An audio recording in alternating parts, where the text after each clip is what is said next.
Hello and welcome to Creating Happiness in the Studio. I've got something I want to show you today. I'm pretty excited about it. This doesn't happen very often. I'm just going to turn the camera around and show you all my new big prepared boards, some that I've started, and all the space I've managed to clear out in my studio. This doesn't happen very often in my world. There's usually junk everywhere. I don't look too carefully at the floor. I haven't cleaned it yet. But yeah, these huge white boards are exciting me. Two of them are 1 meter square, and this one's 1200 square or 120 centimeters square. And then there's a couple of smaller ones, and these ones, I can't remember how big they are. I'm about to dive in with some paint and have a load of fun. This week has been going a lot better. Well, the last couple of days in particular. I've made some big changes in how I deal with my time management.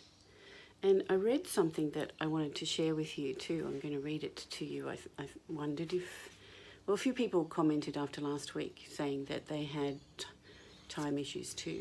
So this is the book.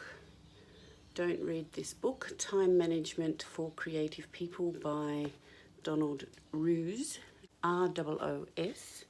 I've only just started reading the book. I don't know if I like it yet or if I'm going to recommend it, but on page 13 already, I've come across this quote that, yeah, just really helped me understand what it is I've been feeling.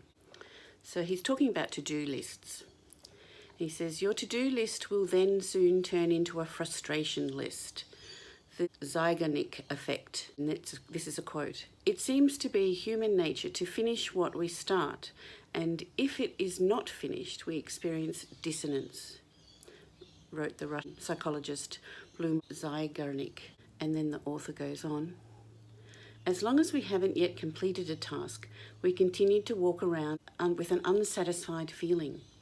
In addition, this makes tasks seem like they take much longer than they do, and gives you the feeling that you are constantly behind on everything.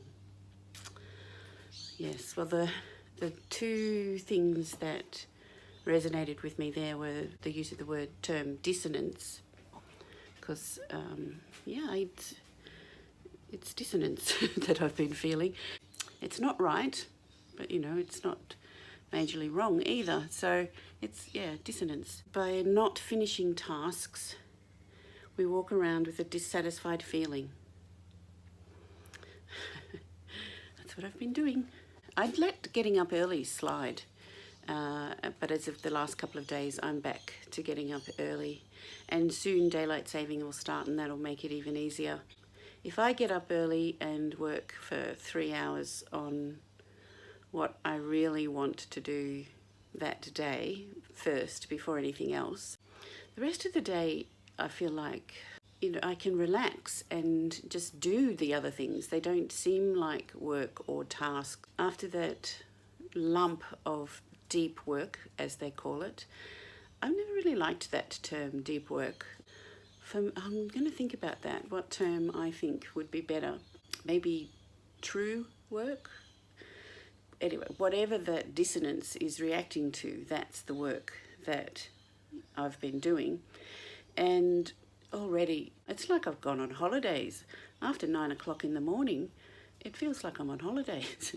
And I'm just doing things as they need doing, and just really enjoying it. I'm working long days, but I have rests. Might even in the future start having an afternoon nap. I don't know, but there is something about getting up early that allows for that true work that seems to evade me during the rest of the day if I don't get it done then. The tasks themselves, the ones I want to do, they've been almost at a standstill because of this feeling of dissonance.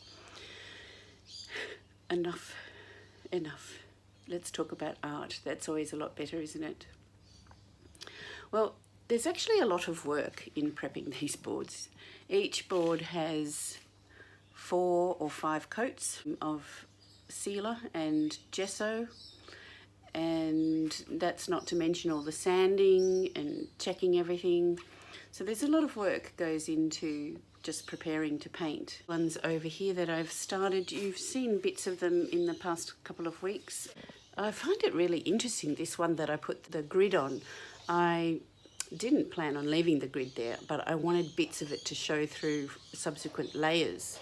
So I've put the whole grid over there, but it's amazing how it just shuts the whole painting down. Interesting, something we need to take note of. Don't put a grid on top. But it'll be going anyway, most of it, if not all of it.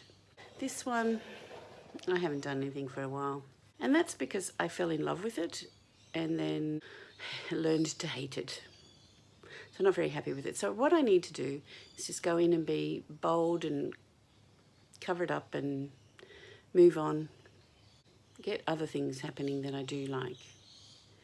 I don't think I actually hate it so much as it's just not what I had in mind. But anyway, I will work my way around that. So thank you for watching my videos and commenting. I'm really enjoying that and getting a lot out of it. I'll see you next week for creating happiness in the studio.